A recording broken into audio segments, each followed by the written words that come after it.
আজকে আমাকে শেষ এক্সাম, আজকে এক্সামটা সবাই মিললাম রেস্টুরেন্টে গিয়া একটু মজা মজা করতে লেট হয়ে গেছে। পরে সজীবে ও আমার ফ্রেন্ড ওকে কি রাতে যদি একলা যাবি কিভাবে তোকে বাসাম বাসা একসাথেই যাওয়া যায়, তোর আমি খাওয়াই দিব মনে। পরে আমরা গাড়ি বাড়িটা দিয়ে গাড়িটা আসতেছি। পরে একটা লোক বলে তোমরা এখানে দাঁড়াও, পরে ও দাঁড়াইছে তোমরা কই যাইতেছো। পরে আমরা সব কিছু ভাইঙ্গে কইছি। পরে ওর কথাটা শুনে রাস্তায় আমার টাইম দিয়ে একটা জঙ্গলের ভিতরে লেগে গেছে। কতগুলো লোক দেখছিল, তাও কিছু বলে না। আমাদের কিসের সমাজ, এটা কিসের সমাজ বলে।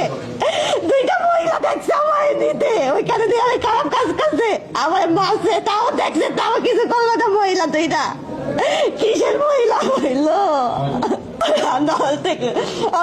কমপক্ষে 10 জন হইব। আমার বোন প্রথমে আমার বোন কাকে ফোন দিয়ে টাকা বাজাতে 10,000 টাকা। আমি বললাম যে আমার বাবা নাই, আমি কইতে এত টাকা আনবো। বলে কয়েকটি তাহলে তোর বোন দিতে। আমি পরে বোন দিয়া কই কেমন চাই দে। বলে তারা